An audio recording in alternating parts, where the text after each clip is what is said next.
Once again, we say a word of greeting this morning to those watching on television, online, and certainly those of you here in the sanctuary today.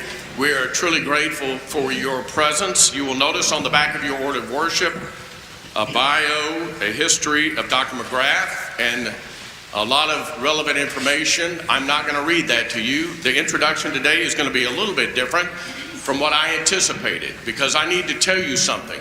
I had an experience shortly after I picked up Dr. McGrath at the airport on Thursday evening that may have been the most mortifying, embarrassing moment of my life. So I picked him up at the airport and I was taking him to the Capitol Hotel. It was about 11 o'clock in the evening. Not much happening downtown on a Thursday evening at that time. But I kind of got twisted a little bit in my directions getting to the Capitol Hotel and ended up going down the street and having to make a U-turn to be able to pull in front of the hotel. The Marriott is right across the street. I pulled into that little area where you can pull into the Marriott to make a turn to pull right in front of the Capitol Hotel. I may have been going 3 miles an hour.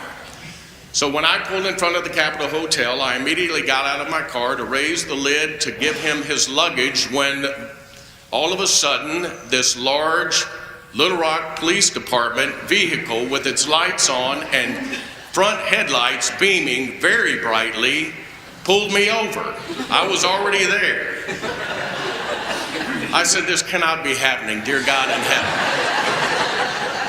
I step out of the vehicle. I was already out of the vehicle. They asked me to step out of it. For some reason, I was already out of it. And let me just say, they couldn't have not been any more professional or polite. I appreciate very much the Little Rock Police Department. They asked Dr. McGrath to step over to the side. I said, "Could he please just go on into the hotel?" He wasn't driving.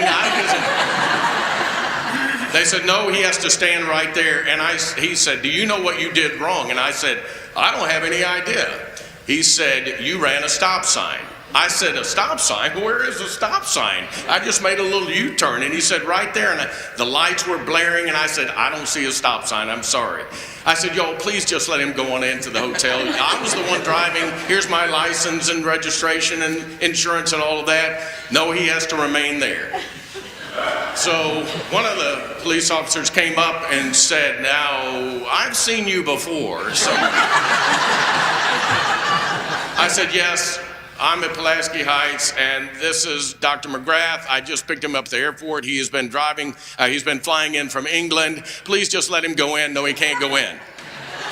So they did what they did to make sure I wasn't a mass murderer, and then brought my information back and said, "You are welcome to go on about your business. We're just going to give you a verbal warning, but please know there are people all over the place, and if you run a stop sign," and I wanted to go, "Where are the people?" But I did not do that. I was absolutely mortified. I was embarrassed. Dr. McGrath went on in. I got home. I told Susan, "I cannot tell you what just happened to me." I stayed up all night long. I am not kidding you. I absolutely was mortified. Here is one of my heroes in life, and this is how it starts. But fortunately for me, the next morning when I went to pick up Dr. McGrath, stopping at length for a long period of time at the stop sign right before the Capitol Hotel, I said, "Dr. McGrath, I am so ashamed. I'm so embarrassed. I am mortified. I am so sorry. This is how all of this started." And he said, "John, this is between us. I didn't see the stop sign either. You don't worry about it." And I thought, that is grace personified. He has been the most delightful person to be with. He has been so humble, so willing to learn. He had biscuits and gravy. He didn't even know what that was, and all kinds of opportunities to be in his presence, and it has been such a delight. What started out so wrong has become so right. So I introduce to you Dr. Alister McGrath.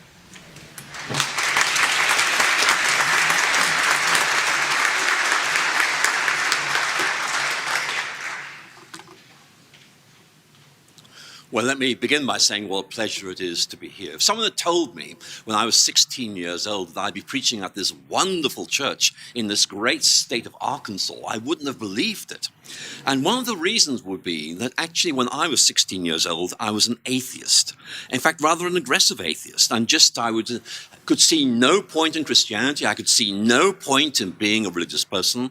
And so in many ways, it would just be incomprehensible to me to be here this morning. And I'm so pleased to be here.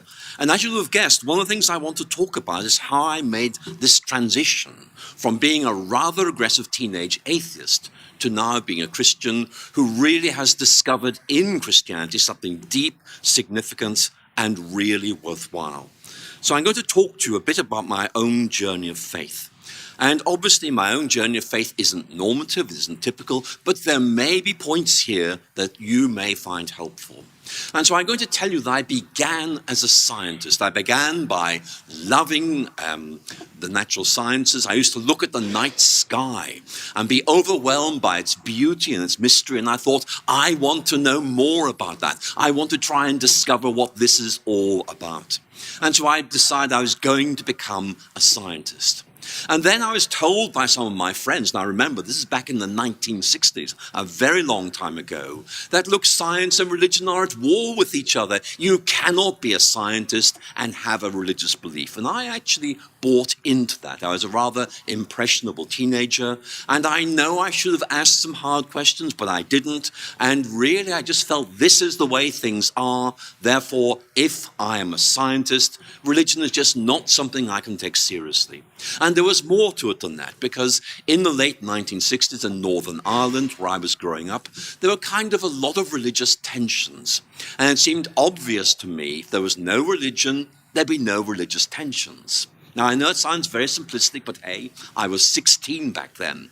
And it just seemed, again, obvious to me, atheism is the right way ahead. That, in effect, Christianity was just a kind of outdated moral code. And it really seemed to me that things were very, very simple. And that, I think, in many ways helps us understand why I did become an atheist. It seemed to me to be obviously right. It made sense of my love of science. And in effect, it disconnected me from this irrelevant idea, as I then saw it, that religion had to be taken seriously. So at the age of 16, I thought I'd sorted out all the great questions of life. But the fact I'm preaching to you this morning, I think, suggests that that was not the end of the story, because things moved on. And in the end, I won a place at Oxford University to study chemistry and went up to Oxford, but I went up with questions. And they were questions about whether atheism is really quite as straightforward as I had thought. I was beginning to become an atheist with doubts. I know that sounds a bit paradoxical, but it's true. And let me tell you what those doubts were, because this may be useful. The first thing I began to realize was that actually atheism seemed to be a faith. You know, I believed there was no God, but I couldn't prove there was no God. So in effect, where did that leave me? It left me not being certain that there was no God, but rather just saying this is the way I think things are. It wasn't as if it was obviously true, even though many of my friends thought it was right. But deep down, I knew atheism was something that I asserted, but couldn't prove. And that, I think, is a really important point. And the second point follows on from that. One of the reasons I'd rejected religion was I'd come across Sigmund Freud, and Sigmund Freud said, well, look, religion is a kind of wish fulfillment. It's a kind of thing that people who are unable to cope with the complexity of life or who can't cope with difficulties, they invent God because it gives them a crutch, it gives them a way of keeping going in life. And I found that to be really quite compelling. Again, the evidence for it is a little bit vague and a little bit weak, but at the time, it made sense to me. But then I began to ask awkward questions. And here's the awkward question. What if my teenage atheism was actually a wish fulfillment as well? In other words, what if I wanted atheism to be right? Because then I could do what I liked. Then I was master. There was no one I was going to be accountable to. And I began to realize that maybe I had kind of bought into atheism because it kind of chimed in with the way I would like things to be. And some of you may have read the writings of a philosopher called Thomas Nagel, a well-known atheist, and he makes it very, very clear in one of his books, look, I don't want there to be a God. I don't want the universe to be like that. I want to be able to do what I like, and so therefore I developed arguments which justified my atheism. In other words, the desire that there should be no God came first, and then came the arguments showing that that was right. So I was in Oxford thinking these things through and beginning to rethink things in a big way. I went up to Oxford with these doubts about atheism, and one of the key points was I began to talk to academics and students and began to realize that things were not that straightforward. First of all, many of my fellow students who were doing the natural sciences were extremely articulate Christians.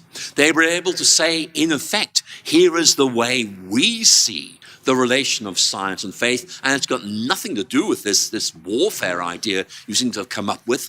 If anything, for us, science is about understanding how our universe works, but our religious faith is about giving us meaning and significance.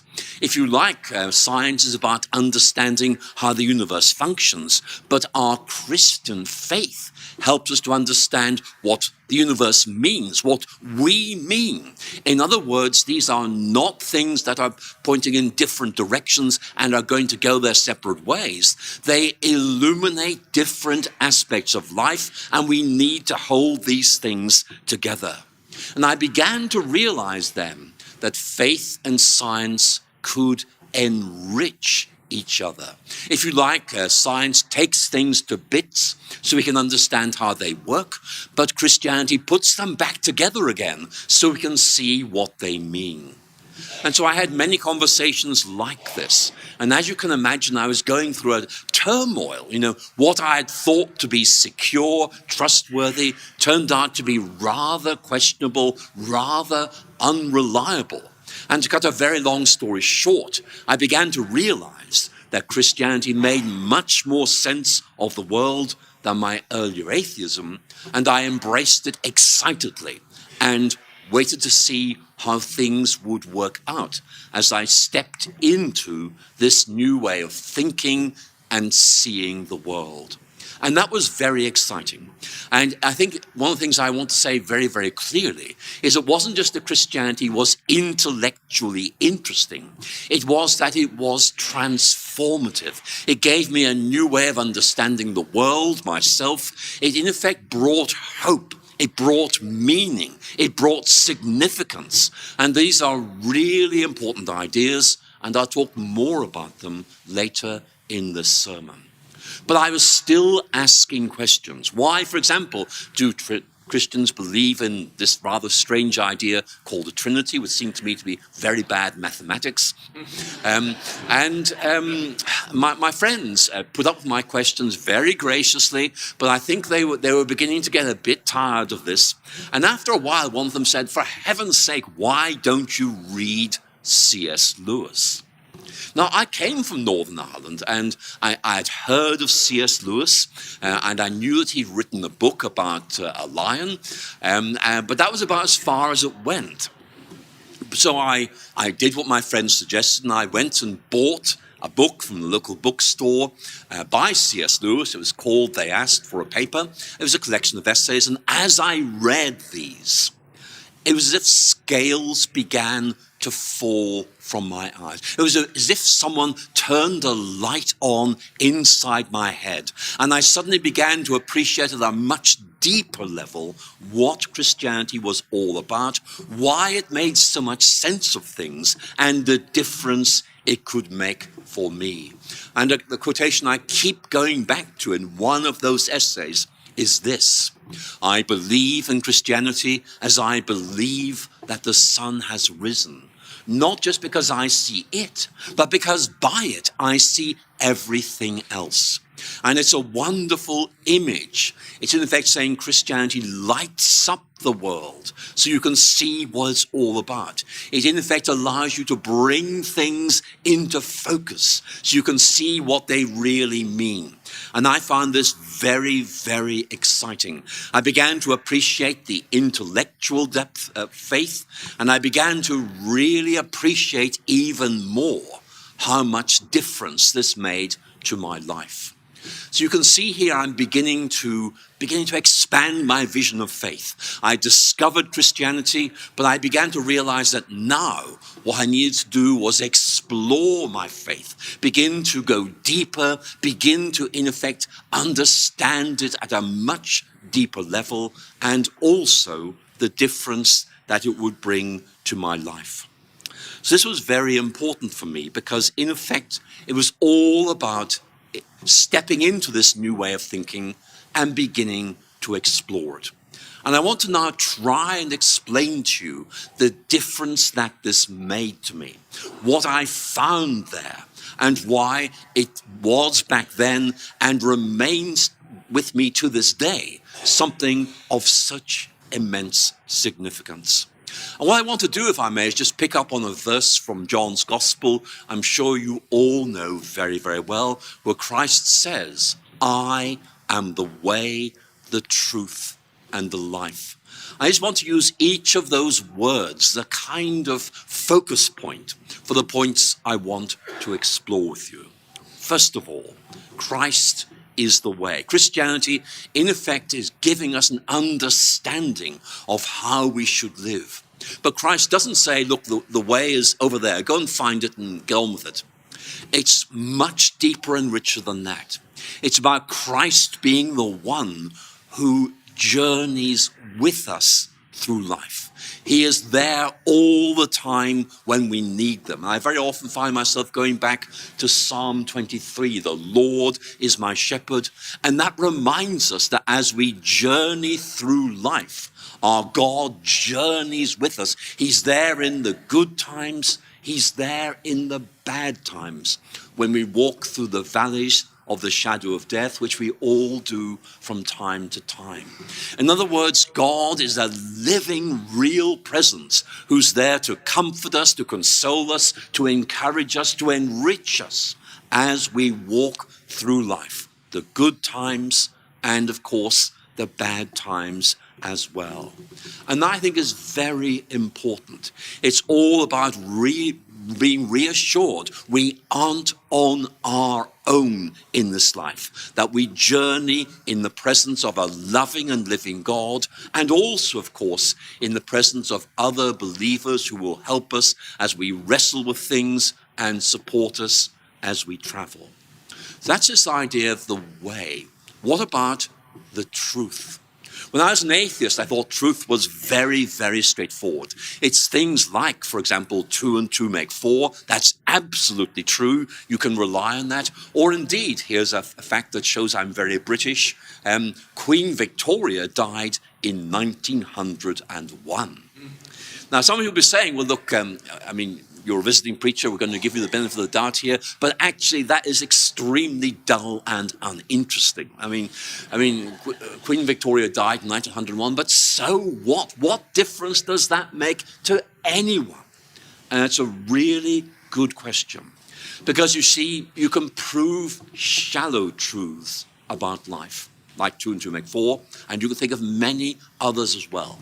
But the really deep truths that help us to understand who we really are, what we really need, what life is all about, the beliefs that give us hope, that animate us, that give us direction and make us want to get up in the morning. Those are not things like 2 and 2 make 4. It is that there is meaning in life, that someone loves me and cares for me, and I can keep going, knowing I'm walking with them and in their strength and presence. And that goes way beyond reason. And when Christ talks about offering us the truth, we're really talking about something that's deep, that's significant, that in effect is not simply a little truth about the way the world is, but a much deeper truth about who each of us really is and what God wants to do in us and through us. So that seems to me to be really important. Truth is about something that we can trust. And when I say I have faith in God, I don't just mean there is a God there. I mean this is a God who may be trusted, like Abraham trusting God as he went off to Ur of the Chaldees. He didn't know why he was going there, but he did know who had asked him to go there and who would journey with him as he went there. And then, of course, the final bit, life, the way, the truth, and life. What does life mean? Well, you know, that word life can mean two different things. One of them is just, in effect, biological existence, getting by from one day to another. It's about, in effect, just letting things happen. It's about existing, but not being significant. And that, I think, is the way a lot of people live. And C.S. Lewis makes the point that the Greek language has two words for life. One of them is the word bios, from which we get biology, and that's simply about biological existence, just getting by from day to day. The other Greek word is zoe, and that means something rather different. It means life in all its fullness. It means a life that enables us to flourish, not just exist. A life that is worthwhile. A life that makes a difference to other people. A life of service. And really what Christianity is saying is, look, faith is not just about existing. It's about this richer, deeper vision of who we are, what we're meant to be doing. That in effect gives us direction and gives us hope. And that's what I discovered, that in effect, my understanding of life expanded, was enriched by this understanding of the Christian faith. So I think that's a very important point. What I'm trying to say to you is that Christianity is not simply a set of beliefs. I believe this and this and this. Rather, it's saying, here is a new way of seeing things. Here's a new way of living. Step into this and make this your own, and you will find you will flourish within this new way of thinking. So it's all about seeing things in a new way. As we read the New Testament, we often find Christ healing people's sight so that they can see things, sometimes for the very first time. And you know, that's a very important theme for all of us. It means that we're able to see the world in a new way, as it really is. And that's very important. When I was younger, as a teenage atheist, I very often would look at the night sky. And I used to look at one constellation in particular, Orion, and those of you who are sky watchers will know there are 3 bright stars in that constellation called the Belt of Orion. Now, I'd often look at those, and I knew enough about astronomy to know that they were so far away that the light leaving those stars would take hundreds of years to get to Earth. And as I looked at those beautiful stars in the night sky, I found myself being overcome by melancholy, because my thought was the light that's leaving those stars now will take hundreds of years to get to Earth, by which time I'll be dead. And the stars were a symbol of transience, meaninglessness, pointlessness. If you like, it was about why this world means nothing. That was what I thought as an atheist.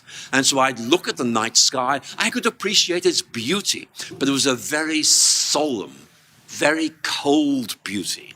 In effect saying, this universe doesn't care about you. You're just here by accident. And one day you'll be gone, but we'll be here much longer than you. So I saw the night sky as a symbol of meaninglessness. And then I became a Christian. And I began to see things in a new way. I began to read Psalm 8, which many of you will know very, very well, which is all about the immensity of the heavens. And at the same time, a reassurance The same God who made those made you, and you matter. And you know, that is such an important insight. Yes, we live in a vast universe, but each of us here this morning matters enormously, profoundly to God.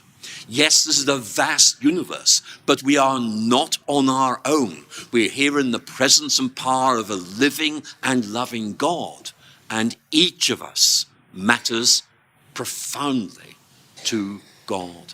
I find that a very reassuring thought. And you know, it's a thought I think that we begin to think of, especially both at Easter, but also at Christmas, as we now begin to lead into the Christmas season. C.S. Lewis preached a sermon once on Christmas. I'm going to tell you one of the central images that he uses, because I think you may find its imaginative depth really helpful. Lewis says, imagine a diver who's standing on the banks of a really deep, dark lake. And the diver goes into this lake, down and down and down, till he gets to the bottom. He finds something, he goes back to the surface, his lungs bursting, and then breaks surface, holding up this object that he went to all that trouble, all that risk to bring home. And Lewis's point is that that is what the incarnation is all about. At Christmas, we celebrate God entering into this world as one of us, with all the dangers this entails. But he does that because each of us here this morning matters profoundly to God.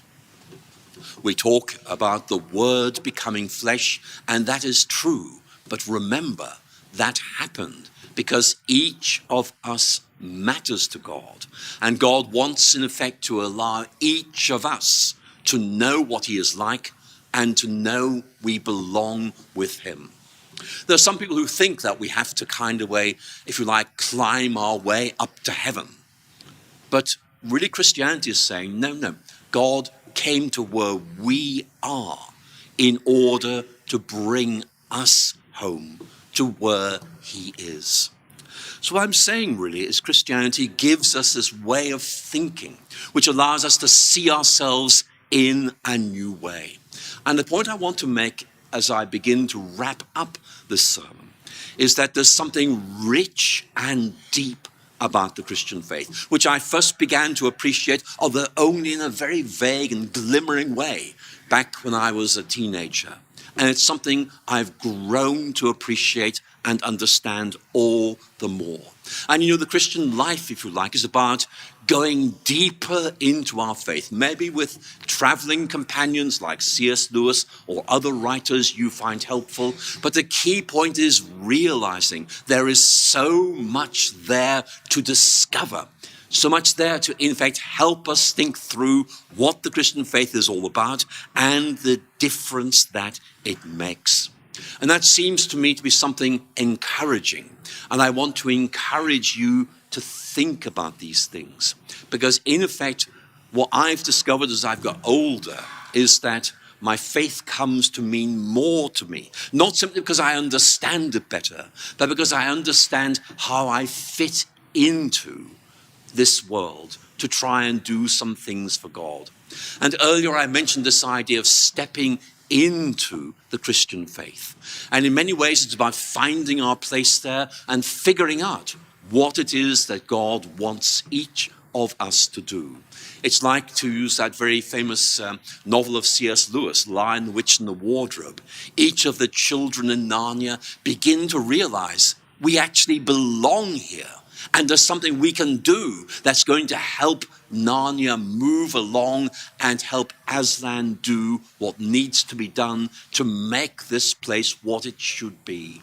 And that's the pleasure and privilege that each of us have. Knowing that each of us is special, knowing that each of us has been entrusted with something that you and I can do that maybe nobody else can do, and make a difference. Because each of us is special and each of us really matters.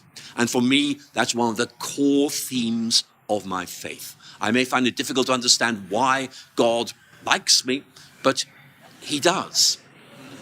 He loves me and you as well.